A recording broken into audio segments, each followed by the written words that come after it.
Vienes conmigo. La voz era profunda, tranquila, una isla de calma en medio de la tormenta que azotaba las calles de Madrid. Sofía, tiritando bajo el aguacero torrencial, levantó la vista. Un hombre elegantemente vestido, con un paraguas que parecía un escudo contra el mundo, estaba arrodillado frente a ella. Sus zapatos, increíblemente lustrosos para una noche así, reflejaban las luces de un coche de lujo aparcado a pocos metros. Ella apenas podía procesar la situación. El turno de 16 horas en el hospital la había dejado vacía, un cascarón agotado y empapado. El frío se le había metido en los huesos, y cada ráfaga de viento parecía un cuchillo. Él le tendió la mano, una mano cuidada, sin una sola dureza, tan diferente a las suyas, acostumbradas al trabajo incesante. No preguntó, no sugirió. Ordenó con una suavidad desconcertante. Era una promesa de calor, de refugio, de un final para aquel día miserable.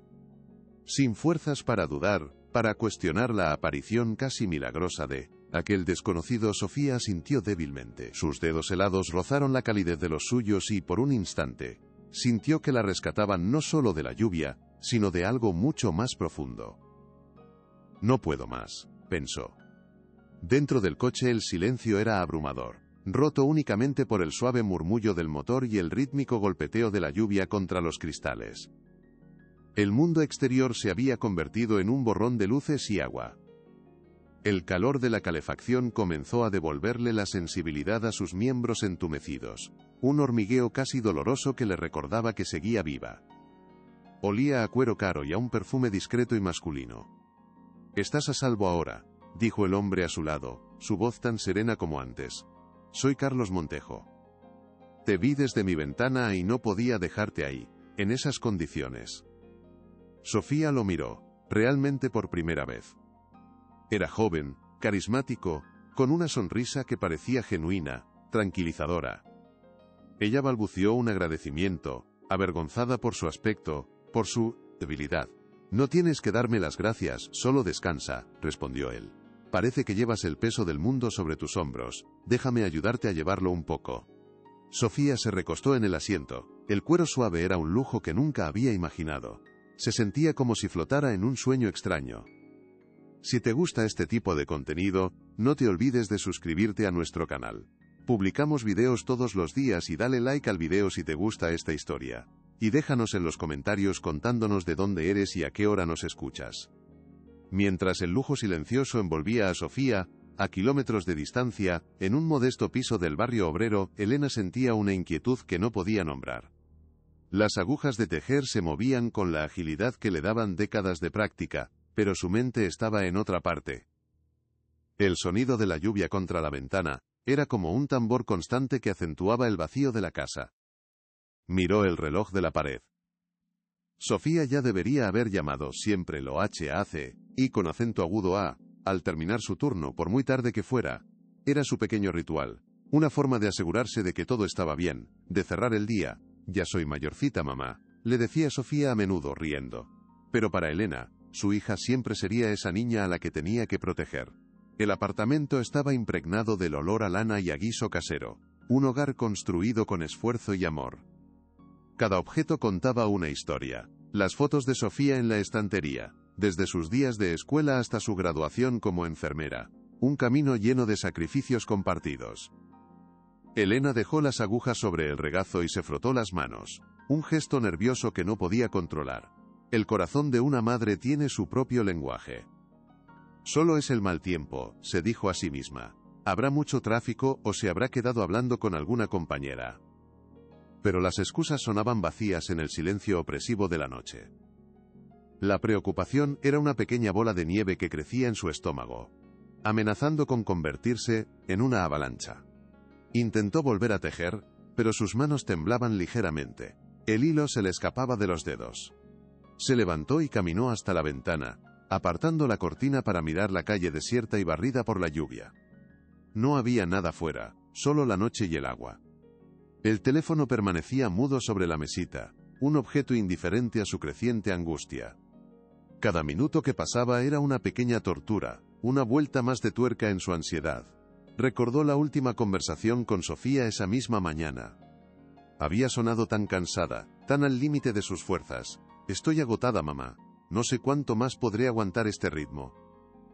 Esas palabras ahora resonaban en su cabeza como una premonición terrible. Algo estaba a punto de romperse. El teléfono sonó, estridente, rompiendo la tensa calma. Elena se sobresaltó. El corazón le dio un vuelco. Corrió a cogerlo, esperando oír la voz cansada pero dulce de su hija. Pero la voz al otro lado de la línea era desconocida, fría y profesional, desprovista de cualquier emoción. ¿Hablo con la señora Elena García, madre de Sofía Robles? La formalidad del tono encendió todas sus alarmas. Sí, soy yo. ¿Quién es? ¿Le ha pasado algo a Sofía? 1.000.000 de escenarios terribles pasaron por su mente en un segundo. Tranquilícese, señora. Su hija se encuentra bien. Le hablo en nombre del señor Carlos Montejo. Elena frunció el ceño. Carlos Montejo, el nombre le sonaba vagamente, un millonario del que hablaban a veces en las noticias, un filántropo. ¿Qué tiene que ver ese hombre con mi hija? ¿Dónde está ella? Quiero hablar con ella, exigió su voz temblando de ansiedad. Su hija sufrió un colapso debido al agotamiento. El señor Montejo tuvo la amabilidad de asistirla, y ahora mismo, Exorov, está descansando en su residencia, donde recibe los mejores cuidados. No es conveniente que la molesten. Las palabras eran correctas, incluso amables, pero sonaban a una sentencia. A un muro infranqueable construido con cortesía envenenada. No entiendo nada. ¿Por qué no me ha llamado ella? Póngame con mi hija ahora mismo, repitió Elena, la desesperación tiñendo su voz de un tono agudo. Sentía que el control de la situación se le escapaba de las manos, como arena fina entre los dedos. Necesitaba oírla, aunque solo fuera un susurro. Hubo una breve pausa al otro lado de la línea, un silencio calculado y frío que le heló la sangre. Como le he dicho, señora, está descansando. Es lo mejor para su recuperación. No se preocupe, la mantendremos informada de su progreso. La frase mantendremos informada sonaba a amenaza, como si ella fuera una extraña en la vida de su propia hija, alguien a quien se le da un parte médico, no el amor de una madre. Pero sus cosas, su bolso, su teléfono, insistió Elena, aferrándose a los detalles mundanos para no perder la cabeza. Necesitaba algo tangible, una prueba, una conexión. Todo está a buen recaudo, señora. No tiene de qué preocuparse, replicó la voz impasible. Elena, en un impulso, recordó el último regalo que le había hecho a su hija, una protección contra el frío invierno de la ciudad. Y llevaba un bufanda de lana, de color azul, tejida a mano.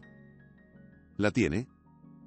Era una pregunta extraña, casi infantil en medio de la gravedad del momento, pero para Elena, esa prenda era un trozo de su hogar, de su amor. Hubo otra pausa, esta vez más larga. Pudo oír el susurro de papeles al otro lado, un sonido que le pareció siniestro. Sí, aquí consta. Una prenda de lana azul. Como le digo, todo está en orden. El señor Montejo se está haciendo cargo de todo personalmente. Recibirá noticias. Y antes de que Elena pudiera hacer otra pregunta, la llamada terminó. El tono de línea cortada resonó en sus oídos, más fuerte que cualquier grito. Se quedó de pie, con el auricular en la mano, el mundo girando a su alrededor. Se estaba haciendo cargo de todo. Esa frase, que debería haberla tranquilizado, le provocó un escalofrío que no tenía nada que ver con el frío de la noche. No puedo quedarme aquí sin hacer nada, pensó Elena, la adrenalina reemplazando al miedo. La pasividad nunca había sido parte de su naturaleza. Había criado a Sofía sola, luchando contra viento y marea, trabajando en 2 empleos para que a su hija no le faltara nada. Había enfrentado a caseros abusivos, a jefes explotadores y a la indiferencia del mundo. Un millonario con una voz bonita por teléfono no iba a intimidarla. Dejó el auricular en su sitio con un golpe seco. Su mente, normalmente ocupada con patrones de tejido y listas de la compra, ahora trabajaba a una velocidad vertiginosa, analizando cada palabra de aquella extraña conversación. Descansando. Colapso por agotamiento. No es conveniente que la molesten. Eran piezas de un rompecabezas que no encajaban. Sofía era fuerte, responsable. Si hubiera estado en problemas, habría encontrado la forma de amarla, aunque solo fuera para decir una palabra. A menos que no pudiera. A menos que alguien se lo estuviera impidiendo. La idea era monstruosa, pero se aferró a su mente con una tenacidad aterradora. Miró la foto de Sofía en la estantería, su sonrisa radiante y llena de vida. «Voy a encontrarte, hija», susurró al retrato. «Te lo prometo». En ese instante, la madre preocupada dio paso a la leona dispuesta a defender a su cría. No sabía a qué se enfrentaba, pero sí sabía por quién luchaba. El primer impulso de Elena fue llamar a la policía, pero ¿qué les iba a decir?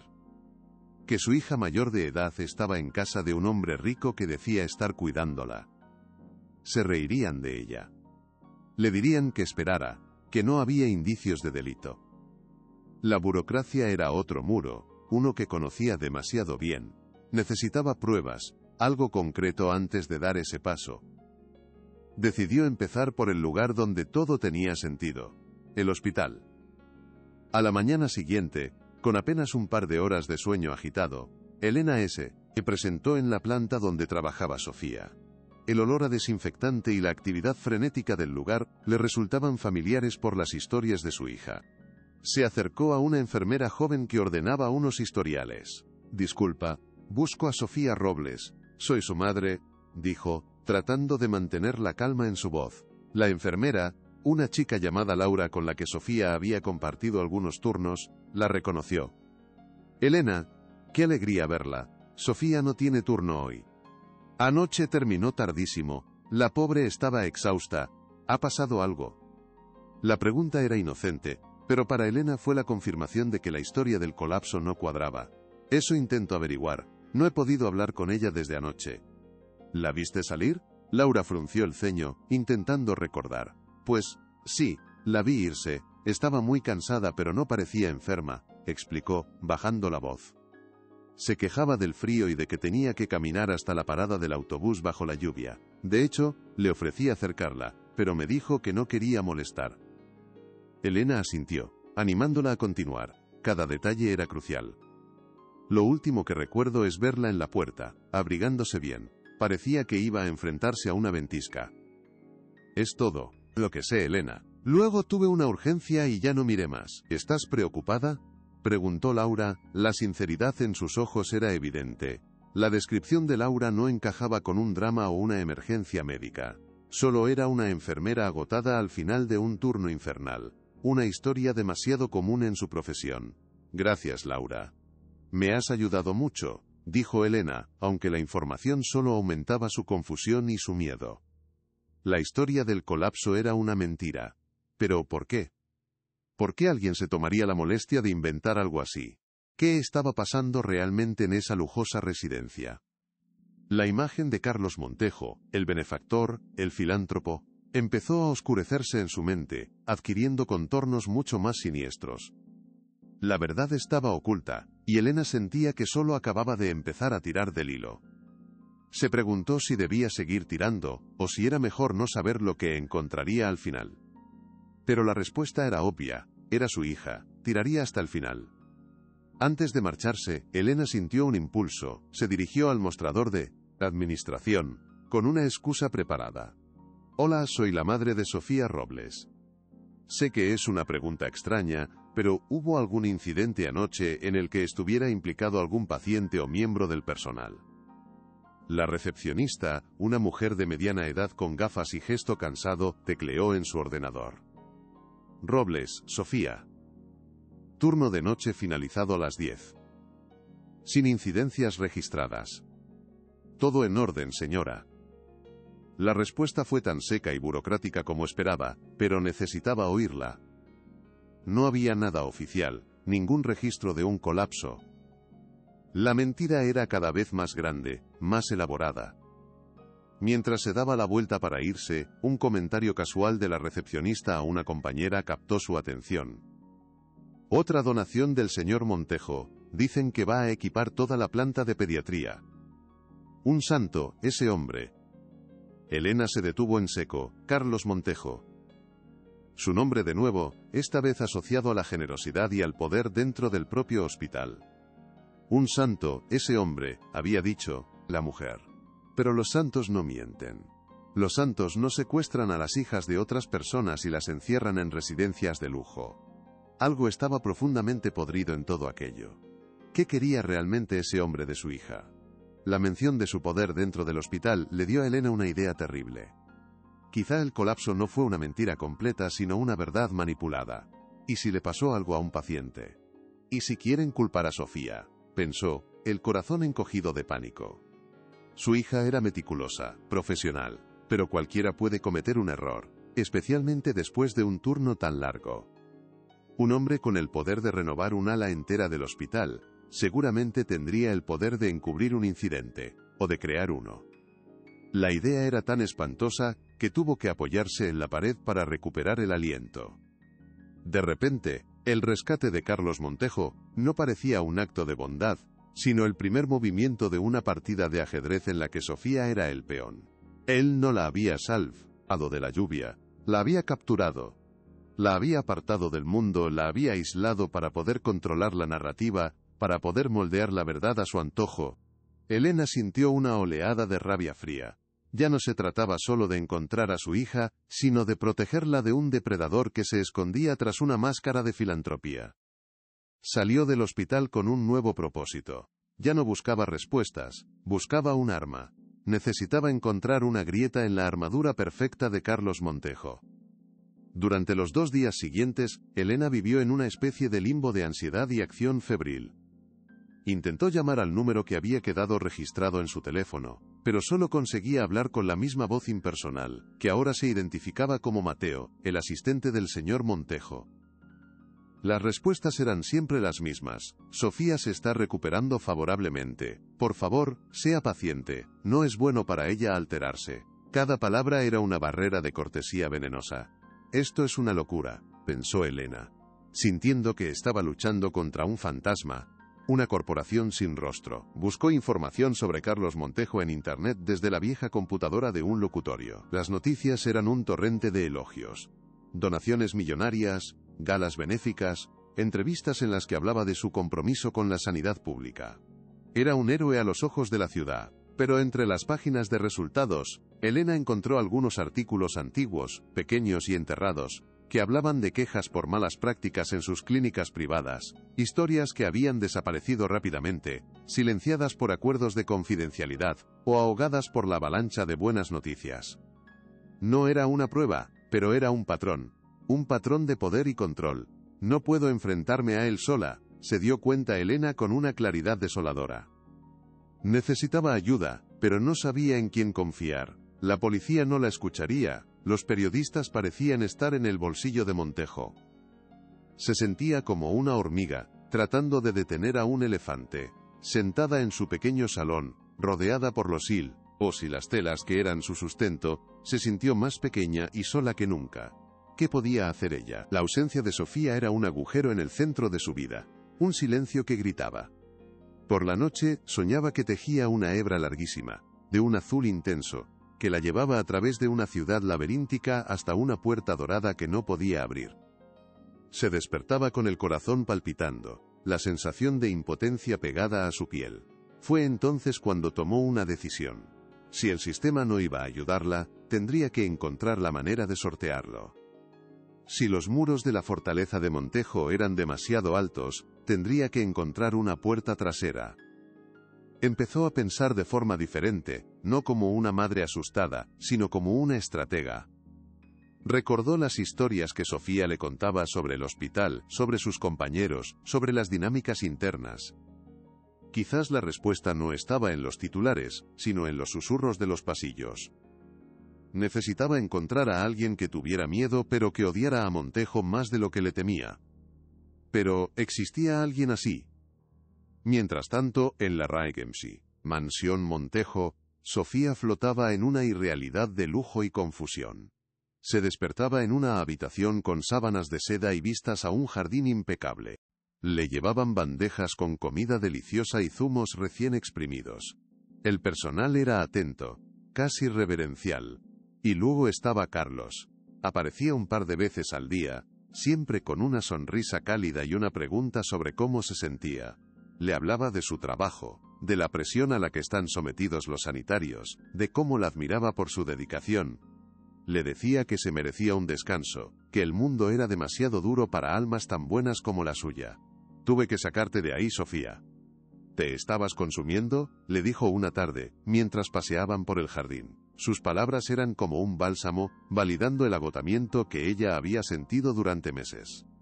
Es verdad, estaba al límite, pensó ella agradecida. Empezaba a creer su versión de los hechos. Se sentía débil, vulnerable, y él era su protector, su salvador. La gratitud que sentía hacia él era inmensa, abrumadora. Se sentía en deuda. Y esa deuda era la base sobre la que él estaba construyendo su jaula dorada. ¿Cómo podré pagarte todo esto?, pensó ella, sin darse cuenta del verdadero precio que él planeaba cobrar. Mi madre debe de estar muy preocupada. Tengo que llamarla, dijo Sofía un día, la culpa finalmente abriéndose paso a través de la niebla de gratitud y descanso. La sonrisa de Carlos no vaciló, pero sus ojos se endurecieron por una fracción de segundo. Por supuesto, Sofía, pero piénsalo bien. Si te oye así, tan frágil, solo se angustiará más. ¿No es mejor esperar a que estés completamente recuperada? Quiero que la llames cuando tu voz suene fuerte, feliz. Para no darle un disgusto innecesario. El argumento era tan lógico, tan lleno de una aparente consideración por los sentimientos de su madre, que Sofía se sintió egoísta por haber querido llamar. Él tenía razón. Siempre parecía tener razón. Estaba manipulando su amor por Elena, usándolo como un arma para mantenerla aislada. Tienes razón, dijo ella en voz baja. Es mejor esperar. Carlos le puso una mano en el hombro. Esa es mi chica. Siempre pensando en los demás. Ahora, ¿por qué no te das un baño relajante? He pedido que te preparen las sales que te gustan. Cada gesto de amabilidad era un nuevo barrote en su prisión. Y Sofía, convencida de que estaba siendo cuidada, le entregaba las llaves de su propia celda sin oponer resistencia. Pero una pequeña duda comenzó a crecer en su interior, una espina de inquietud que no podía ignorar. ¿Por qué no podía simplemente enviarle un mensaje de texto a su madre? ¿Por qué su teléfono había desaparecido? Las pequeñas inconsistencias empezaban a acumularse, creando una grieta en la fachada perfecta de su salvador. De vuelta en su barrio, Elena decidió que era hora de enfrentarse de nuevo al muro, pero esta vez, con una estrategia diferente. Ya no iría como una madre angustiada, sino como un problema que no se iba a ir. Se vistió con su mejor ropa, la que usaba para las ocasiones especiales, se peinó con esmero y se plantó frente a la imponente verja de la mansión Montejo. Esta vez, cuando el guardia de seguridad le preguntó qué quería, ella no suplicó. Dijo con una voz firme y clara: tengo una cita con el señor Montejo para discutir la situación de mi hija, Sofía Robles. Su asistente, Mateo, está al corriente.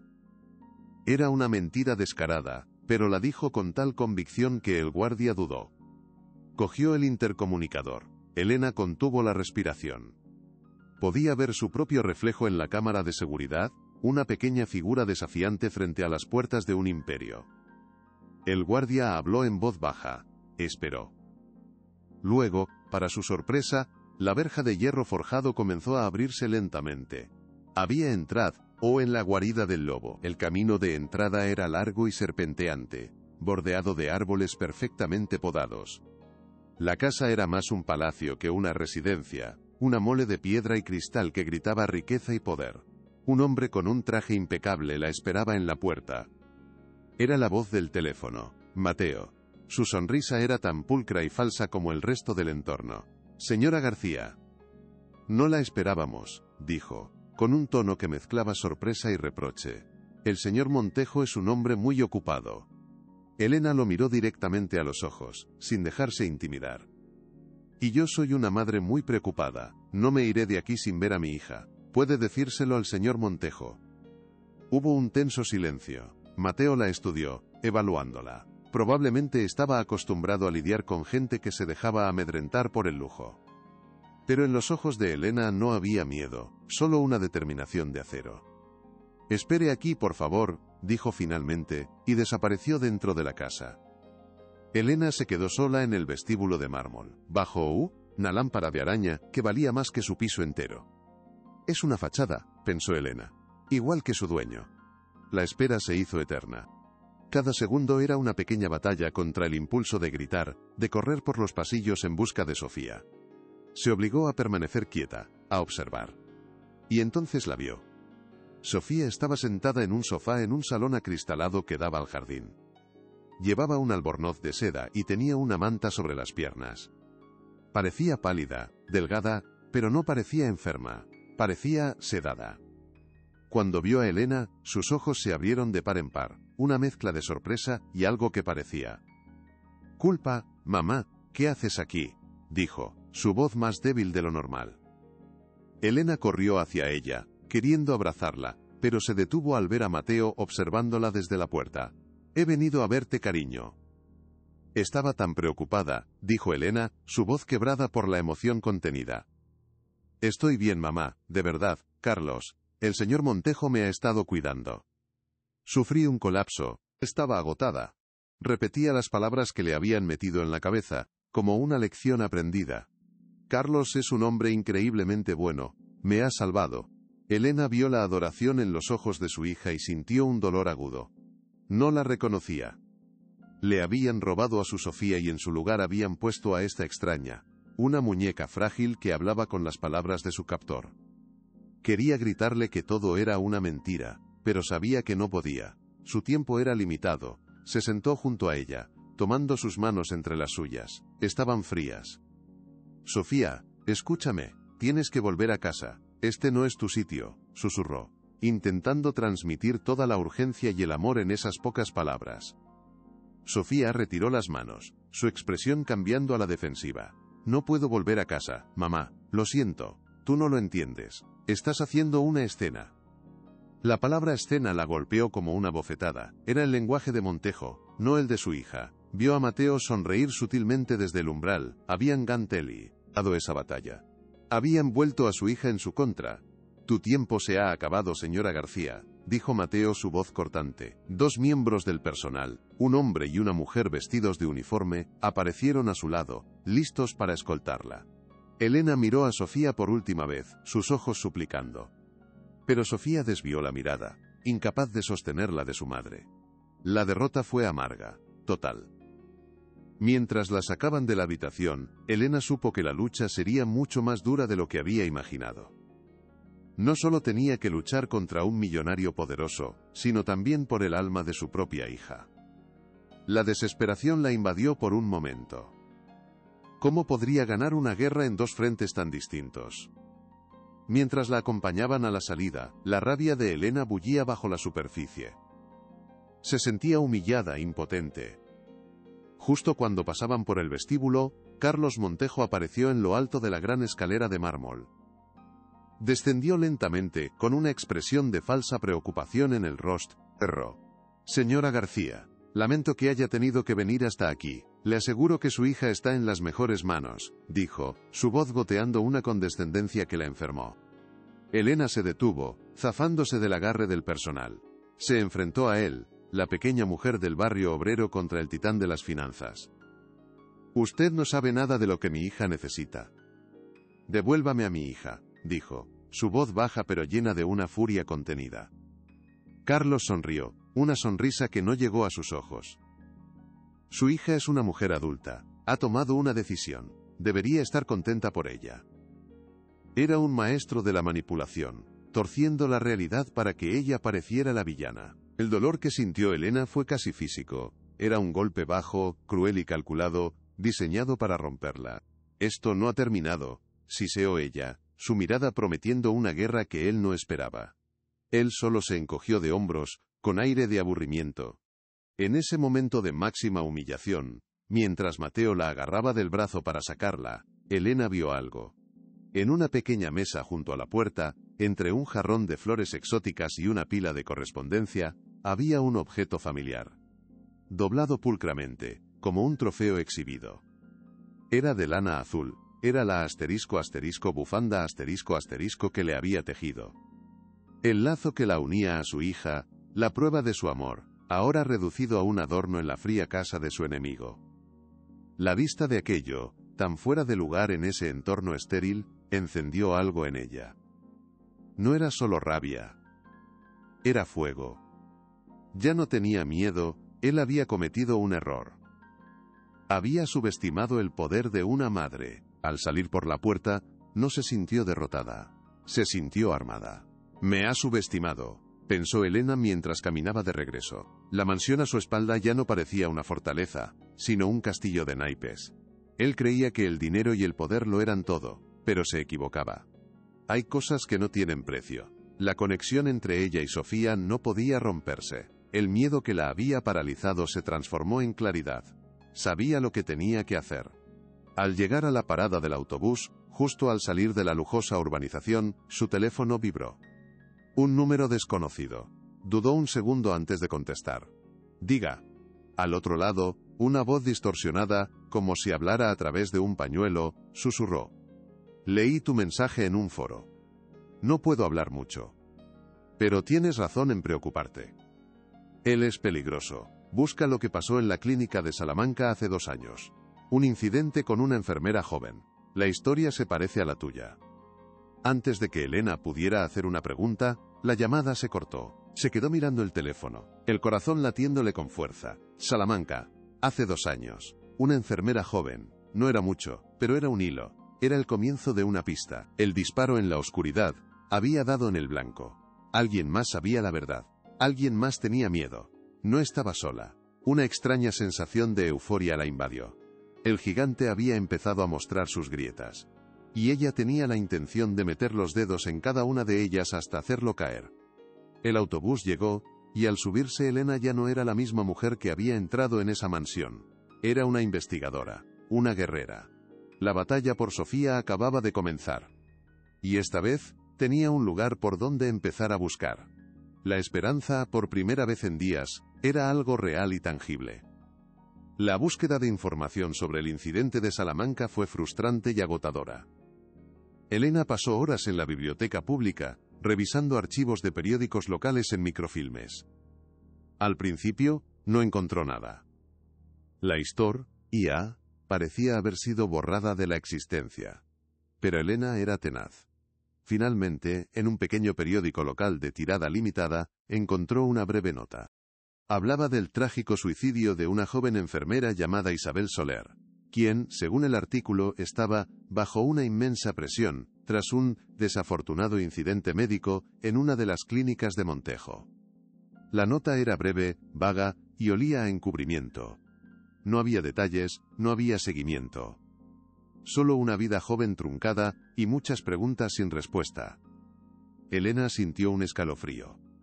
La historia era demasiado parecida a la de Sofía para ser una coincidencia. Apuntó el nombre, la fecha y todos los detalles que pudo encontrar. Pobre chica, pensó, sintiendo una conexión profunda con esa desconocida. Decidió que tenía que ir a Salamanca. Era una locura, un gasto que apenas podía permitirse, pero su instinto le decía que la clave de todo estaba allí. Cogió un autobús de madrugada, un viaje largo y pesado que le dio tiempo para pensar. ¿Qué esperaba encontrar? ¿Una familia dispuesta a hablar? ¿O un muro de silencio construido con miedo y dinero? Al llegar, buscó en la guía telefónica a la familia Soler. Encontró una dirección. Con el corazón en un puño, fue hasta una modesta casa en las afueras. Una mujer mayor, con los ojos llenos de una tristeza antigua, le abrió la puerta. Era la madre de Isabel. Al principio, se mostró desconfiada, reacia a remover el pasado. Pero cuando Elena le habló de Sofía, de sus propios miedos, algo en la mujer se rompió. La invitó a pasar, y entre lágrimas, le contó la verdadera historia. Le contó cómo su hija había sido acosada, amenazada y convertida en el chivo expiatorio de una negligencia de la clínica. Mi Isabel no cometió ningún error, dijo la madre con la voz rota. La destrozaron, la empujaron al abismo, le enseñó una pequeña caja que guardaba como un tesoro. Dentro había cartas que Isabel había escrito pero que nunca se atrevió a enviar, y una fotografía. En la foto, tomada en el hospital días antes del incidente, se veía a Isabel sonriendo, pero en el fondo, sobre un carrito de medicación, se distinguía una jeringuilla con una etiqueta extraña. Una que no correspondía al tratamiento del paciente. Ella sabía que algo estaba mal con la medicación que les obligaban a usar. Intentó denunciarlo internamente, explicó la madre. Esa fue su sentencia de muerte. Elena fotografió la imagen con su viejo teléfono móvil. Era la primera prueba tangible, una conexión visual con el patrón de Montejo. La madre de Isabel le dio su bendición. Haz justicia por mi hija. Haz lo que yo no tuve la fuerza de hacer. Elena se lo prometió. Ya no luchaba solo por Sofía. De vuelta en Madrid, Elena se sentía más fuerte, armada con la verdad de otra víctima. Pero sabía que una foto borrosa no era suficiente para derribar a un imperio. Necesitaba más. Necesitaba entrar en la fortaleza de Montejo. La idea era demencial, pero la desesperación la empujaba a tomar riesgos cada vez mayores. Se enteró por un anuncio en el periódico de que Montejo iba a celebrar una gran gala benéfica en su mansión para recaudar fondos para el hospital. Sería un evento lleno de gente poderosa, de periodistas, de toda la élite de la ciudad. Era su oportunidad. Consiguió un trabajo temporal en la empresa de catering que serviría el evento. Se hizo pasar por una camarera más, una figura invisible en medio del lujo y el glamour. Su plan era simple y arriesgado: encontrar el despacho de Montejo y buscar algo, cualquier cosa, que pudiera usar en su contra. ¿Estoy loca?, se preguntó mientras se ponía el uniforme. Probablemente. Pero la locura es mi única opción ahora mismo. La noche de la gala, la mansión era un espectáculo de luces y opulencia. Elena se movía entre los invitados con su bandeja, el corazón latiéndole a 1000 por hora. Vio a Montejo en su salsa, sonriendo, estrechando manos, aceptando elogios por su generosidad. La hipocresía de la escena le revolvía el estómago. Esperó su momento. En un instante de distracción, cuando la mayoría de los invitados estaban en el salón principal escuchando un discurso, se escabulló por un pasillo lateral. Encontró el despacho. Estaba cerrado con llave, pero la empresa de catering tenía una copia maestra para el servicio de habitaciones. Entró, cerrando la puerta con cuidado. El despacho era tan lujoso e impersonal como el resto de la casa. El tiempo corría en su contra. Buscó frenéticamente. En un cajón encontró carpetas, contratos, pero nada que pudiera llevarse fácilmente. Entonces vio un pequeño dispositivo USB conectado a la parte trasera del ordenador. Sin pensarlo 2 veces, lo arrancó y se lo guardó en el bolsillo. Justo cuando se disponía a salir, la puerta se abrió. Era Mateo, el asistente de Montejo. La miró, primero con confusión, y luego con una comprensión helada. «Usted», dijo, su voz un susurro amenazante. Elena no esperó a que reaccionara. Lo empujó con todas sus fuerzas haciéndolo trastabillar, y salió corriendo por el pasillo. La adrenalina le daba alas. Se mezcló de nuevo con el personal de servicio, devolvió su bandeja, y salió de la mansión por la puerta de servicio antes de que nadie pudiera dar la alarma. Corrió por las calles oscuras, sin atreverse a mirar atrás, el pequeño dispositivo USB quemándole en el bolsillo. Sabía que acababa de cruzar una línea sin retorno. Había cometido un delito. Pero también sabía que, quizás, tenía en sus manos la llave para liberar a su hija y destruir a su enemigo. La pregunta era, ¿qué contenía ese pequeño trozo de plástico? ¿Y tendría tiempo de descubrirlo antes de que la encontraran? Lo más fuerte está por venir. Quédate hasta el final.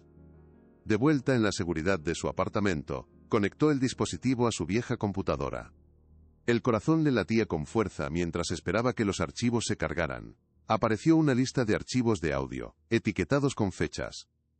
Eran grabaciones de llamadas telefónicas. Empezó a escuchar. Al principio, solo eran conversaciones de negocios. Pero siguió escuchando, hora tras hora. Y entonces, lo encontró. Una grabación fechada el día después del secuestro de Sofía. Era una conversación entre Montejo y un hombre al que llamaba Dr. Valdés. La voz de Montejo era un témpano de hielo. El incidente con el paciente de la habitación 302 debe desaparecer, decía.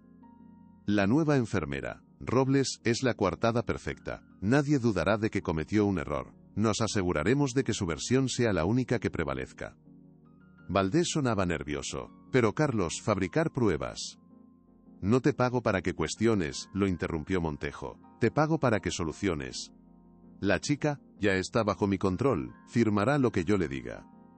Elena se quedó sin aliento. Era la pistola humeante, la prueba definitiva. La grabación continuaba, detallando el plan con una crueldad metódica. Hablaban de manipular el historial médico, de presionar a otros miembros del personal. Hablaban de Sofía no como una persona, sino como un objeto. Cuando todo esto termine, decía Montejo con suficiencia, ella nos estará agradecida. Creerá que la he salvado de la ruina, y a cambio de mi generosidad, solo tendrá que mostrar un poco de lealtad. La palabra lealtad sonaba obscena en su boca. Elena sintió una oleada de asco. Había subestimado la magnitud de la maldad de ese hombre. No solo quería usar a Sofía como chivo expiatorio, quería quebrar su espíritu, convertirla en su propiedad. Guardó una copia de la grabación y la escondió. Ahora tenía la foto de la jeringuilla y la confesión grabada. Tenía las armas que necesitaba. Pero sabía que Montejo no se rendiría. Si se sentía acorralado, se volvería aún más peligroso. Con las pruebas en su poder, Elena sabía que ir a la policía con una grabación obtenida ilegalmente podría ser contraproducente. Necesitaba un aliado dentro del sistema legal. Recordó a David Vega, el abogado de oficio que había ayudado a Sofía. Lo buscó. Su despacho era pequeño y desordenado. ¿En qué puedo ayudarla?, preguntó él, sin levantar la vista de un expediente. Mi nombre es Elena García, soy la madre de Sofía Robles, dijo ella. Él levantó la cabeza de golpe. Recordaba a Sofía. Elena le contó toda la historia, sin omitir un solo detalle. Desde la noche de la lluvia hasta la gala, pasando por Salamanca y la grabación. David la escuchó en silencio, su expresión cambiando de la incredulidad a una ira fría. Cuando Elena terminó, reprodujo un fragmento de la grabación. La voz de Montejo llenó el pequeño despacho. Vega se reclinó en su silla. Esto es una locura. Ir contra él es un suicidio profesional. Elena sintió una punzada de decepción. ¿Entonces no va a ayudarme?, preguntó, desesperada. David la miró fijamente. Vio la determinación en su mirada, la fuerza de una madre que no se rendiría. Y vio la oportunidad de hacer lo correcto. No he dicho eso, respondió él, una lenta sonrisa formándose en su rostro. He dicho que es un suicidio. Pero, para ser sincero, mi carrera necesita un poco de emoción. Se puso de pie, su energía renovada. De acuerdo, señora García. Tiene un abogado. Ahora, vamos a planificar cómo vamos a derribar a un gigante. Por primera vez en semanas, Elena sintió una verdadera chispa de esperanza. Ya no estaba sola. Juntos, comenzaron a trazar una estrategia. David le explicó que necesitaban corroborar la grabación con testimonios. El doctor Valdés, dijo Elena, o alguien del hospital que sepa lo que pasó. La tarea parecía monumental, pero Elena recordó a Laura, la colega de Sofía. Quizás ella podría ser un buen punto de partida. Mientras tanto, en la mansión, Sofía comenzaba a sentir que algo no encajaba. La visita de su madre, aunque confusa, había plantado una semilla de duda. Empezó a prestar más atención a los detalles. Las puertas siempre cerradas con llave, el hecho de que nunca la dejaran sola con un teléfono, las evasivas constantes de Carlos. Es por tu bien, Sofía. El mundo exterior es demasiado cruel para ti ahora, le decía él. Pero su sonrisa ya no le parecía genuina.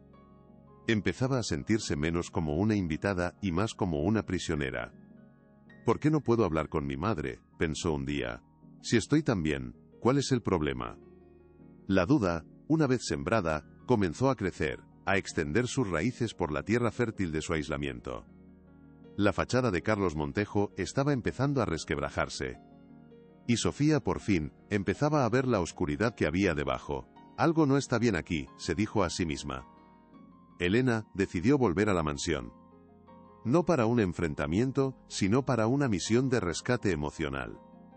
Necesita, a hacerle llegar algo a Sofía, algo que rompiera el hechizo de Montejo. David le advirtió que era peligroso. No me importa, dijo ella. Fue a la entrada con una pequeña bolsa de tela. Mateo salió a su encuentro, su rostro una máscara de desprecio. Elena le tendió la bolsa. Es para Sofía, algo personal. Mateo miró dentro. Había un ovillo de lana azul y unas agujas de tejer. No creo que la señorita Robles tenga tiempo para estas antigüedades, dijo con sorna. Pero Elena insistió. Por favor, dáselo. Es importante para ella. Mateo, quizás por curiosidad, o por el sádico deseo de verla humillarse, cogió la bolsa y le cerró la puerta en la cara. Elena se quedó allí un momento, enviando toda su fuerza a través de esa puerta. El ovillo de lana no era solo lana. Era un mensaje, un recuerdo, un ancla. David y Elena se reunieron con Laura, la colega de Sofía, en un café discreto. Al principio, Laura tenía miedo. No debería hablar de esto. Podría meterme en un lío. Por favor, Laura. La vida de mi hija puede depender de lo que me digas, suplicó Elena. Finalmente, Laura cedió. Hubo un incidente, admitió en voz baja. Un paciente en la 302, amigo de Montejo, tuvo una reacción adversa. Nos dijeron a todos que había sido un error de Sofía, pero algo no tenía sentido. Sofía es la enfermera más cuidadosa que conozco. Jamás cometería un error así.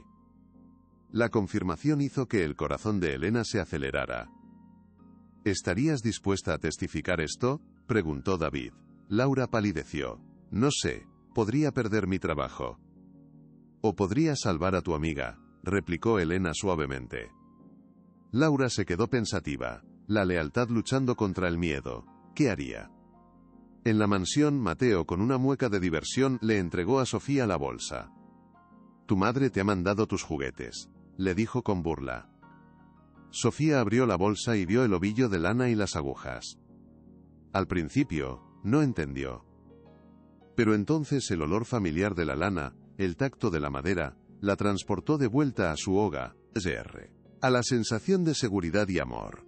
Era un olor que no existía en ese mundo estéril. Cogió las agujas y el hilo y casi por instinto, sus manos comenzaron a moverse, a tejer el punto que su madre le había enseñado. El gesto era tan familiar, tan suyo, que rompió algo dentro de ella.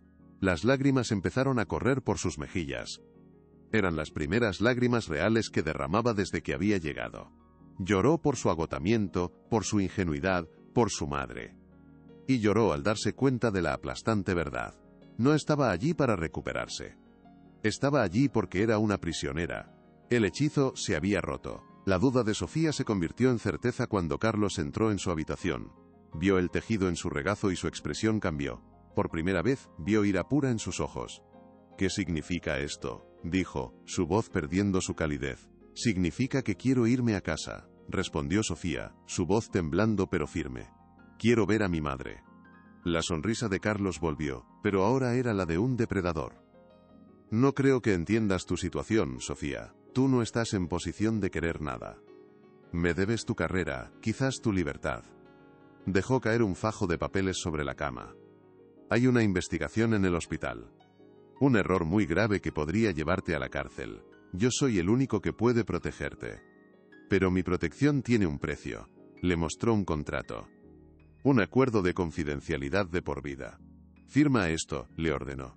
Y todo el problema desaparecerá. Sofía miró el contrato, luego a Carlos. Por primera vez lo vio como realmente era, un monstruo. El miedo era paralizante, pero el amor por su madre era más fuerte. Recordó la fuerza en los ojos de Elena. No, susurró. La palabra resonó en la habitación. Carlos se sorprendió. ¿Qué has dicho? He dicho que no, repitió Sofía, más alto. No voy a firmar nada. Quiero hablar con un abogado. Quiero hablar con mi madre. La ira de Carlos estalló. Agarró el tejido y lo arrojó al suelo. Niña estúpida e ingrata, te di todo, te saqué de la miseria y así me lo pagas. Se acercó a ella, amenazante. Cometerás el peor error de tu vida, te pudrirás en la cárcel, y tu madre se quedará en la calle, te lo garantizo. Pero Sofía no retrocedió. La leona que su madre había despertado en ella, le dio una fuerza que no sabía que poseía.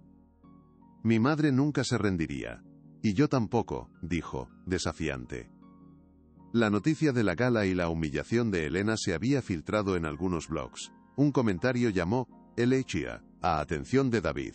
No es la primera vez. Pregunten por el periodista Marcos Herrera. Lo encontraron en un bar. Al principio, se negó a hablar. Ese hombre arruinó mi vida. No voy a darle la oportunidad de rematarla. Pero Elena le habló de Sofía, de Isabel Soler, de la grabación. Poco a poco, el muro de cinismo de Herrera se derrumbó. Tenía una fuente dentro de su organización, admitió. Un contable. Me filtró documentos que demostraban cómo Montejo desviaba fondos de donaciones para cubrir acuerdos por negligencia médica. Pagos para comprar silencio. Tenía las pruebas, pero Montejo lo había desacreditado, arruinando su carrera. La historia era siempre la misma. Montejo no solo derrotaba a sus enemigos, los borraba del mapa. ¿Todavía tienes esos documentos?, preguntó David. Herrera dudó. Los guardé, no sé por qué, supongo que esperaba que algún día pudiera usarlos. Les dio una dirección. Un trastero. Dentro, en una caja polvorienta, había una carpeta llena de extractos banca, ríos, correos impresos y un libro de contabilidad oculto. Mostraba pagos a docenas de pacientes, incluyendo uno en Salamanca que encajaba con la historia de Isabel. También había un rastro de pagos a una cuenta anónima, la misma que había recibido dinero justo después del incidente de Sofía. Era la tercera pieza del rompecabezas. La prueba financiera que respaldaba todo lo demás. Ahora sí que lo tenemos, dijo David, su voz llena de una confianza renovada. Ahora podemos ir a la guerra con garantías. El gigante tenía un talón de Aquiles, y ellos acababan de encontrarlo. El final de su tiranía estaba un poco más cerca. La negativa de Sofía a firmar enfureció a Montejo. La encerró en su habitación, aislándola por completo. Pero, ya era tarde. El espíritu de lucha de Sofía se había reavivado. Pasaba las horas planeando. Se dio cuenta de que una de las empleadas más jóvenes, Ana, la miraba con compasión. Empezó a hablar con ella, ganándose su confianza. Ana también odiaba a Montejo. Una noche, le deslizó un teléfono móvil desechable. «Solo tienes batería para una llamada corta», susurró. Sofía esperó hasta la madrugada. Con manos temblorosas, marcó el único número que sabía de memoria, el de su casa. Rezó para que su madre contestara. El teléfono sonó 1, 2, 3 veces. El pánico empezó a apoderarse de ella. Entonces, oyó la voz adormilada de su madre. «Diga». «Mamá», sollozó Sofía. «Soy yo. Tienes que sacarme de aquí». Todo es una trampa, una mentira. La llamada fue breve pero intensa. Sofía le contó todo, el contrato, las amenazas, la confesión implícita de Montejo. «Te quiero, mamá. Ten mucho cuidado, es un monstruo», fueron sus últimas palabras antes de que la batería muriera. Para Elena, oír la verdad de sus labios fue la confirmación final. La llamada también le dio a David una idea. «Podemos usar la ubicación de ese teléfono para demostrar que la retuvo contra su voluntad», dijo. Con el testimonio de Sofía, la grabación, la foto y los documentos financieros, ahora tenían un caso sólido. Decidieron llevarlo directamente a la fiscalía, a una fiscal conocida por su integridad, Isabel Jiménez. Era una apuesta de todo o nada. Si les creía, Montejo estaría acabado. Si no, ellos lo estarían.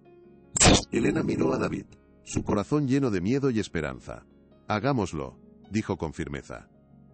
«Es hora de que pague por todo». Sabiendo que Montejo la vigilaría, Elena y David filtraron una pequeña parte de la información financiera a Marcos Herrera. La nota hablaba de presuntas irregularidades financieras en las donaciones, sin mencionar a Sofía. Era un cebo. La reacción fue inmediata. Montejo, furioso, movió sus hilos, pero el rumor ya corría. Esto le dio a Elena la cobertura que necesitaba. Decidió volver a la mansión una última vez. David le aconsejó que no fuera. «Es mi hija. Tengo que mirarlo a los ojos una última vez antes de que todo se derrumbe», insistió ella. Llevaba una pequeña grabadora oculta. Se presentó en la puerta principal, exigiendo ver a Montejo. Esta vez, la hicieron entrar directamente en la boca del lobo. Carlos la esperaba en su despacho. Estaba de pie junto al ventanal dándole la espalda. «Ha sido muy estúpida al volver aquí, señora García», dijo sin volverse, su voz gélida. «Mi lugar está al lado de mi hija. Y he venido a llevármela a casa». Carlos se giró lentamente. Su rostro era una máscara de furia. «Su hija no va a ninguna parte. Ella me pertenece». «Usted no le dio ninguna elección», replicó Elena. «Usted la engañó, la manipuló, la amenazó. Es un secuestrador y un criminal». Carlos se rió. «¿Y quién va a creerle a usted? Una costurera histérica contra mí. He construido un imperio. Usted no es nada». Se acercó a ella. «Tu hija sabe lo que le conviene, y no eres tú». Fue la humillación íntima y definitiva, la daga final en el corazón de una madre.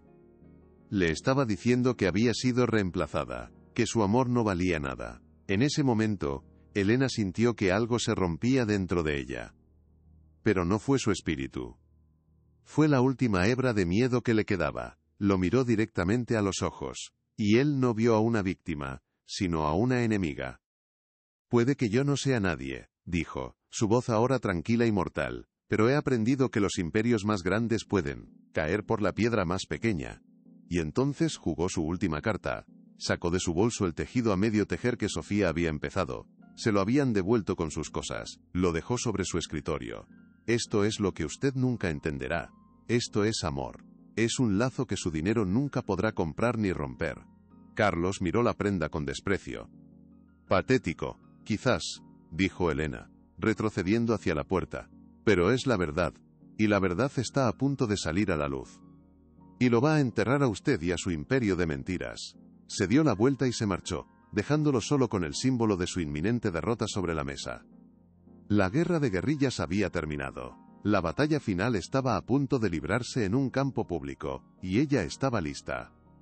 Al salir, Elena sintió una extraña liberación. La confrontación final no había sido como la había imaginado.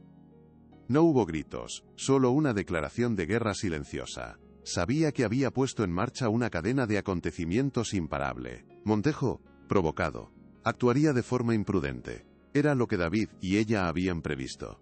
Se reunió con su abogado. Le contó la conversación. Perfecto, dijo David. Ahora está acorralado. Cometerá un error. Y así fue. Esa noche, Montejo intentó mover grandes sumas de dinero a cuentas opacas. Intentó presionar al doctor Valdés. Pero ya era tarde. La fiscalía, alertada por David, ya lo vigilaba. Cada movimiento de Montejo era una pala más de tierra sobre su propia tumba. El gigante estaba empezando a tambalearse. Elena pensó en la prenda de lana. Un pequeño trozo de hogar en medio de ese palacio de mentiras. Un recordatorio de por qué luchaba. La fiscal Isabel Jiménez revisó las pruebas y accedió a reunirse con Elena. Escuchó su historia con una atención inquebrantable. Cuando Elena terminó, la fiscal se quedó en silencio. Señora García, dijo finalmente, su voz firme. Lo que me ha contado es extremadamente grave.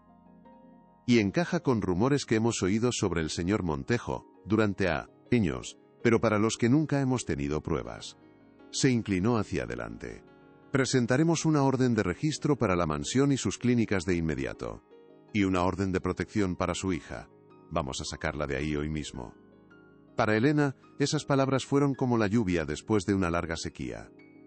La justicia, esa idea lejana, estaba empezando a tomar forma.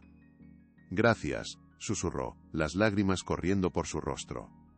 Pero eran lágrimas de alivio. No me dé las gracias todavía, dijo la fiscal. La parte difícil empieza ahora. Prepárese para una batalla legal. Montejo no caerá sin luchar. El día que la policía llegó a la mansión, fue un espectáculo sin precedentes. Furgonetas y coches de medios rodearon la urbanización. La noticia corrió como la pólvora. El gran filántropo, Carlos Montejo, estaba siendo investigado por secuestro y fraude. La orden de registro se ejecutó con rapidez. Sacaron cajas de documentos, ordenadores. Y lo más importante, sacaron a Sofía. Cuando salió, a la luz, parecía más delgada, pero en sus ojos había una nueva fuerza. Buscó con la mirada hasta que encontró a Elena, esperándola detrás del cordón policial. Sus miradas se encontraron. No necesitaron palabras. Sofía corrió hacia ella, y los policías por una vez, se apartaron. Se abrazaron en medio del caos. Un abrazo que era un refugio, un final y un nuevo comienzo. Se acabó, mi niña, susurró Elena. Ya estás a salvo. Pero ambas sabían que la verdadera batalla, la batalla por la justicia, apenas estaba comenzando. Carlos Montejo fue arrestado esa misma tarde. La imagen de él esposado con la mirada perdida dio la vuelta al país. Contrató al bufete más caro. Su estrategia fue clara: negar todo y pintar a Elena y Sofía como unas oportunistas. La prensa, que lo había idolatrado, ahora se dividía. Algunos lo defendían, otros publicaban las historias enterradas, las quejas de otros pacientes, los testimonios de ex empleados. La ciudad estaba en vilo, esperando el juicio. Se convirtió en el caso del año, un drama de David contra Goliat. Elena y Sofía se refugiaron en su apartamento, intentando reconstruir sus vidas mientras se preparaban para la tormenta. El juicio sería la prueba final. El lugar donde la verdad tendría que gritar más fuerte que el dinero. Y Elena estaba decidida a que su voz, la voz de una madre coraje, se oyera por encima de todo el ruido. En los días previos al juicio, Elena y Sofía pasaron mucho tiempo juntas, recuperando la confianza. Sofía le contó los detalles de su cautiverio, las manipulaciones, el terror psicológico. Cada palabra era una nueva puñalada en el corazón de Elena, pero también una nueva razón para luchar. Juntas, repasaron su testimonio con David. Él les advirtió que la defensa de Montejo sería brutal. Van a usar todo en vuestra contra. Vuestra situación económica, el agotamiento de Sofía. Dirán que inventó todo para sacar dinero, pero Elena y Sofía ya no tenían miedo, habían sobrevivido a lo peor. Una tarde, Sofía le dijo: «Eres la mujer más fuerte que conozco, mamá». Elena sonrió. «Tú me das la fuerza, hija, siempre». El lazo entre ellas era ahora irrompible, forjado en el fuego de la adversidad. Y con esa fuerza combinada, estaban listas para enfrentarse a su último desafío.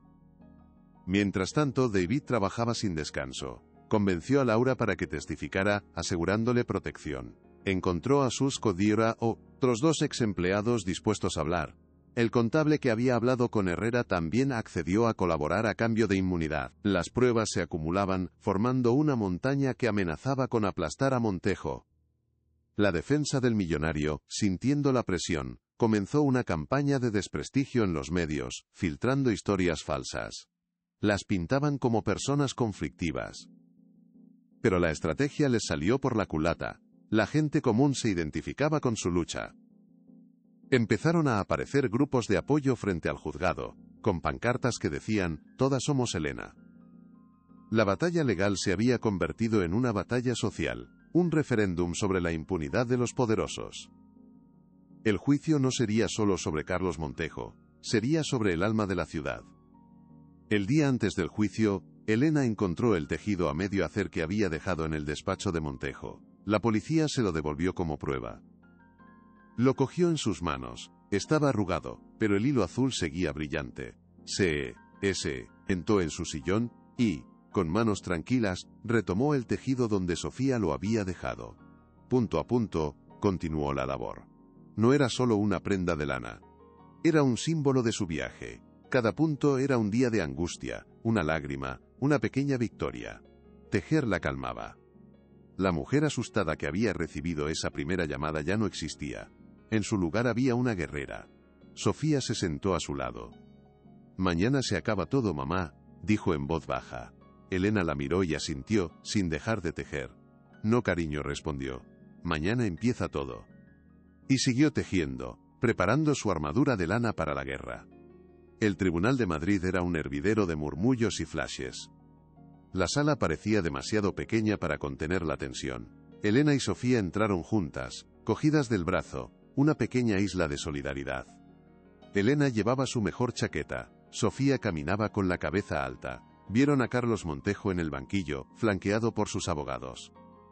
Las miró con una sonrisa de suficiencia, como si aquello fuera solo un teatro.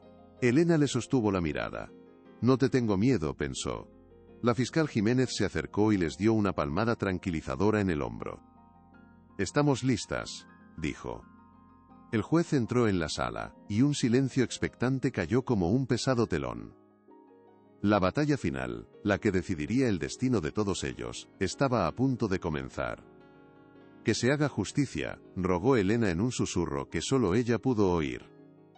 El abogado de Montejo, Fernando Larra, famoso por su retórica agresiva, tomó la palabra. «Señorías, miembros del jurado», comenzó, su voz resonando con falsa solemnidad. «Hoy estamos aquí para escuchar una historia. Pero no es una historia de justicia, sino de fantasía, de codicia, una trama urdida por 2 mujeres desesperadas que vieron en mi cliente, un hombre de una generosidad sin parangón, una oportunidad de oro para solucionar sus problemas económicos». Elena apretó los puños. David le puso una mano sobre el brazo, una advertencia silenciosa. «La acusación les hablará de secuestro, de coacción», continuó Larra. «Pero lo que realmente sucedió fue un acto de caridad pura. El señor Montejo acogió a la joven Sofía Robles en su hogar. Y esta es la recompensa que recibe por su buen corazón. Demostraremos que Sofía no fue una víctima sino una invitada voluntaria, y que su madre es la mente maestra detrás de esta vergonzosa extorsión». La fiscal Jiménez se levantó, su presencia sólida contrastando con la grandilocuencia de Larra. «Señorías, La defensa les ha contado un cuento de hadas. Yo les voy a contar la verdad, una verdad mucho más oscura, dijo, mirando al jurado. La verdad sobre un hombre que utiliza su poder no para ayudar, sino para controlar y destruir. Carlos Montejo no rescató a Sofía Robles. La seleccionó. La aisló. E intentó convertirla en el chivo expiatorio de su propia negligencia. Hizo una pausa. Les presentaremos pruebas irrefutables, grabaciones, documentos y testimonios de testigos aterrorizados. Pruebas que demostrarán que aquí se juzga un plan para arruinar la vida de una joven inocente. Miró a Montejo, que mantenía su expresión impasible, pero Elena notó una pequeña contracción en su mandíbula. Este no es el juicio a un filántropo. Es el juicio a un depredador. Y hoy, esa máscara va a caer. El primer testigo de la defensa fue Sofía. Su corazón martilleaba mientras caminaba hacia el estrado. Larra se acercó con una sonrisa paternalista. Señorita Robles, ¿podría describirnos la noche en que conoció al señor Montejo? Sofía relató los hechos con voz clara pero temblorosa. ¿Y cuando él le ofreció su ayuda, usted se negó? ¿Gritó? Preguntó Larra. No, acepté su oferta, admitió Sofía, sintiendo la trampa. Aceptó voluntariamente. Y una vez en su casa, ¿la encerraron? ¿La ataron? No, no de esa forma, pero no me dejaban salir, ni usar un teléfono. Larra soltó una risa condescendiente. ¿O es que quizás no quería llamar a su madre? ¿No es cierto que la oportunidad de vivir en una mansión le pareció un sueño? Eso no es verdad, exclamó Sofía. Responda sí o no. ¿Recibió ropa de diseñador? ¿Comida gourmet? Sí, pero no más preguntas, señoría. La estrategia de la defensa era cruel. Presentaron a miembros del personal, que testificaron que Sofía parecía feliz, estar y relajada, que nunca pidió irse. Construyeron un cuadro de una joven que había encontrado un refugio lujoso. Luego, Larra llamó al doctor Valdés. Elena contuvo la respiración. Valdés, nervioso, testificó que hubo un pequeño incidente y que la investigación interna concluyó que fue un lamentable error humano de Sofía Robles. Un error comprensible, dijo. El señor Montejo, en un acto de increíble generosidad, decidió no presentar cargos y ayudarla a superar el trauma. Era una mentira perfectamente construida, una falsa resolución que parecía sellar el destino de Sofía. El murmullo en la sala creció. Los periodistas tecleaban frenéticamente. Elena sintió que el suelo se abría bajo sus pies. Estaban perdiendo. El poder de Montejo era demasiado grande. Algo estaba a punto de romperse. Llegó el turno de la acusación. David Vega llamó al estrado a Marcos Herrera, el periodista. Herrera detalló la investigación, presentando documentos que probaban el desvío de fondos de las donaciones de Montejo para pagar acuerdos de confidencialidad por negligencias. Y uno de esos pagos, dijo Herrera, se hizo a una cuenta anónima 2 días después del supuesto error de Sofía Robles, una suma para comprar el silencio de cualquiera. La fiscalía llamó entonces al contable de Montejo, quien, protegido por inmunidad, confirmó que esa cuenta pertenecía al doctor Valdés. El primer pilar de la mentira de Montejo se tambaleó. Valdés palideció en su asiento. La red se estaba cerrando sobre él. Pero, ¿sería suficiente? La duda seguía flotando en el aire. ¿Lograrán conectar todos los puntos?, pensó Elena, el corazón en un puño. David llamó a Laura, la colega de Sofía. Con voz temblorosa pero firme, describió la noche del incidente. Sofía nunca habría cometido un error así, afirmó. La vi revisar la medicación 3 veces. Después, nos presionaron para firmar declaraciones que apoyaban la versión oficial. Nos amenazaron con despedirnos. Su testimonio pintaba un cuadro de coacción y miedo. El siguiente testigo fue Ana, la empleada de la mansión. Contó cómo Sofía estaba vigilada, cómo le negaban el acceso a un teléfono.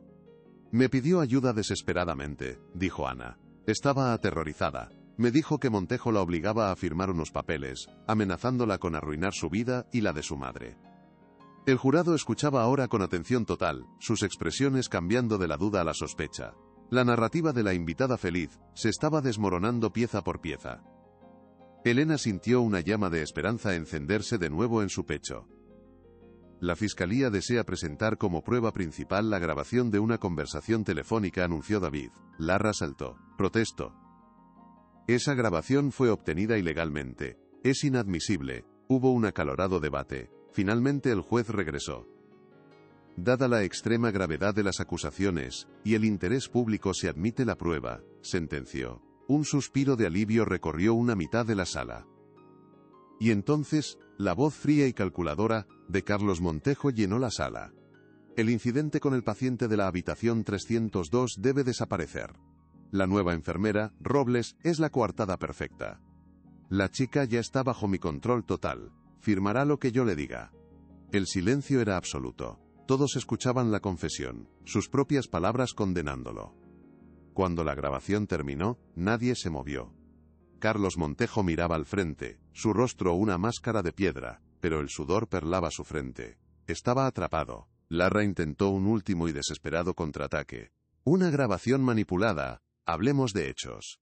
Sofía Robles aceptó numerosos y valiosos regalos. ¿Ese es el comportamiento de una prisionera o de alguien que disfruta de una situación ventajosa? Se dirigió a Sofía. ¿No es cierto que aceptó todo lo que él le ofreció? Sofía asintió débilmente. ¿Sí? La duda volvió a flotar. David se acercó a la mesa de pruebas. Señorita Robles, durante su estancia, ¿hubo algo que llevara puesto que no fuera un regalo del señor Montejo? ¿Algo suyo?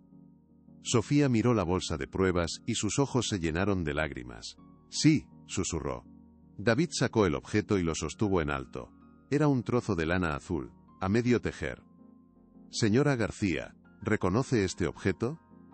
Ella se levantó, con la voz firme. Sí. Es la bufanda que le estaba tejiendo a mi hija. Siempre la llevaba consigo. David se volvió hacia Sofía, su voz suave. ¿Por qué era tan importante para usted esa prenda? Sofía levantó la vista. Su voz, al principio un susurro, fue ganando fuerza. ¿Por qué era lo único real que me quedaba?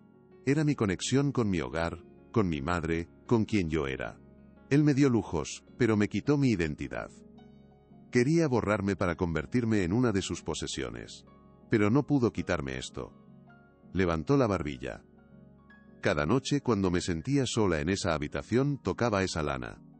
Su textura me recordaba la fuerza de mi madre, me recordaba que alguien me quería y luchaba por mí. No era un regalo de lujo, era mi ancla, era la prueba de que yo no era una invitada, era una prisionera aferrándose a la única pieza de su verdadera vida. Su testimonio fue tan puro, tan cargado de verdad, que la sala quedó en un silencio conmovido.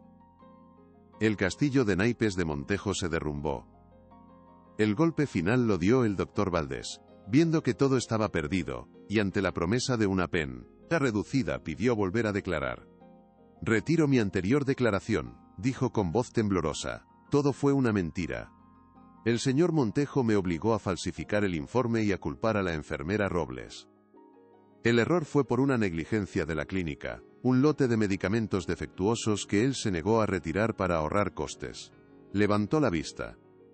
Me amenazó con arruinar mi carrera, con destruir a mi familia. Tuve miedo. Lo siento. En ese momento, Carlos Montejo no pudo soportarlo más.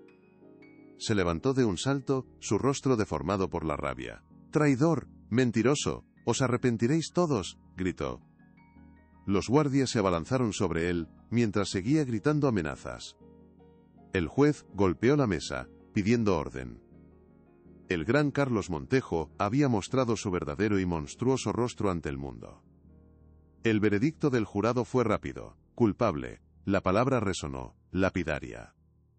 Culpable de todos los cargos: secuestro, coacción, falsificación, fraude y homicidio imprudente. La sentencia fue el ejemplar. Mientras se lo llevaban, su mirada se cruzó por última vez con la de Elena. No había odio en sus ojos, ni triunfo, solo una inmensa paz. Había ganado. A la salida, los periodistas se arremolinaron alrededor de Elena y Sofía. Hoy no hemos ganado solo nosotras, dijo Elena con voz firme. Hoy ha ganado la verdad. Ha ganado la gente corriente. Que nadie os diga que no podéis enfrentaros a un gigante. Porque el amor de una madre es la fuerza más poderosa del universo. se abrazaron en los escalones del tribunal. La pesadilla había terminado. «Vámonos a casa, mamá», susurró Sofía. «Sí, cariño», respondió Elena sonriendo. «Vámonos a casa. Si esta historia te tocó el corazón, comparte para que llegue a más personas». La caída del imperio de Carlos Montejo fue fulminante. Su conglomerado, construido sobre corrupción, se desmoronó. Las revelaciones del juicio provocaron una cascada de nuevas denuncias de otros pacientes y empleados. Sus socios le dieron la espalda, sus amigos de SAP carecieron.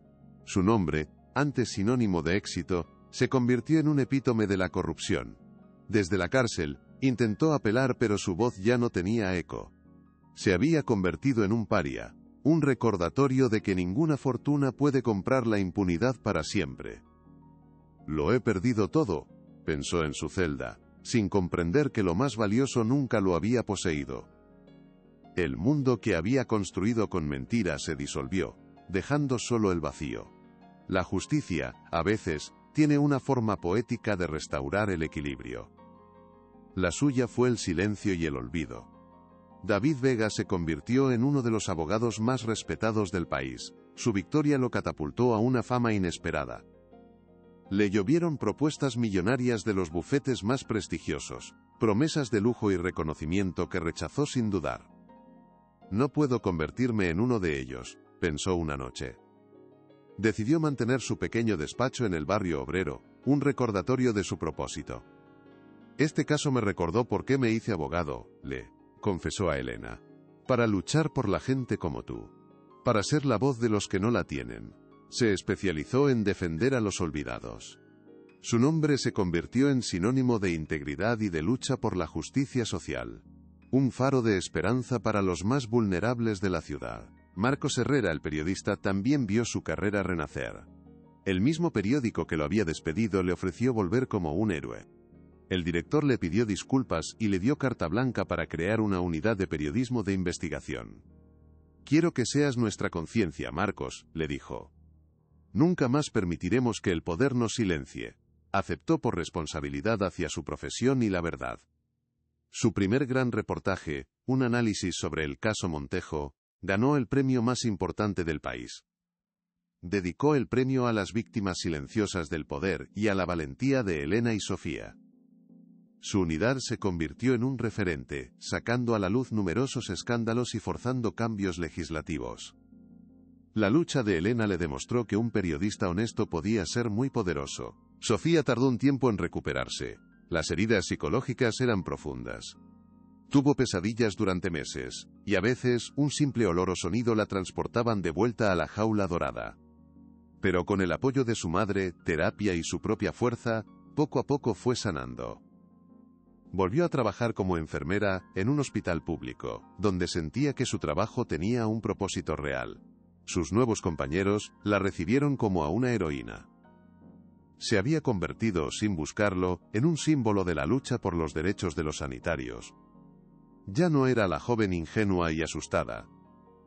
La experiencia la había hecho más fuerte, más sabia y compasiva.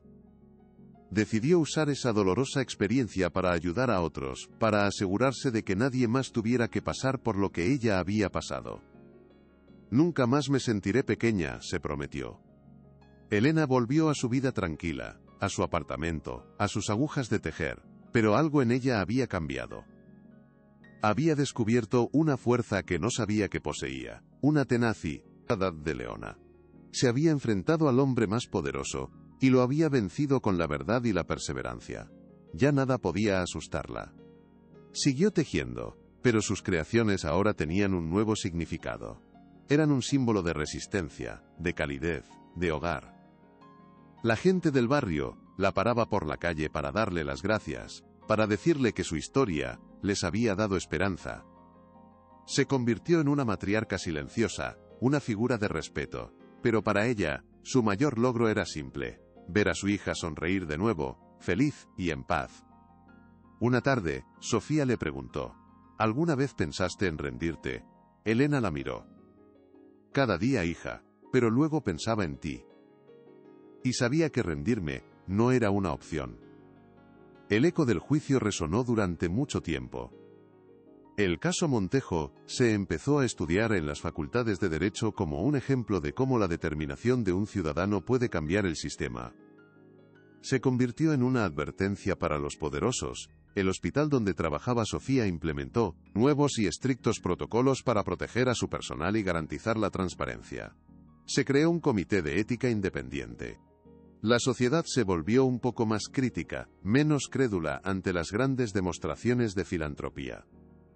La historia de Elena y Sofía había plantado una semilla de escepticismo saludable. La gente empezó a preguntar más, a exigir responsabilidades. El cambio fue lento, casi imperceptible, pero real. Una tejedora de barrio y su hija enfermera habían conseguido hacer de su ciudad un lugar un poco más justo. Un año después, Elena y Sofía inauguraron algo nuevo.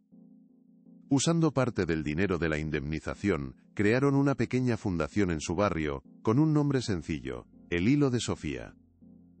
La fundación ofrecía apoyo legal y psicológico gratuito a personal sanitario en situación de precariedad. Era un refugio, un lugar seguro donde encontrar ayuda y empatía. Sofía trabajaba allí en sus días libres, escuchando historias parecidas a la suya. Elena se encargaba de la logística y de mantener el lugar cálido y acogedor.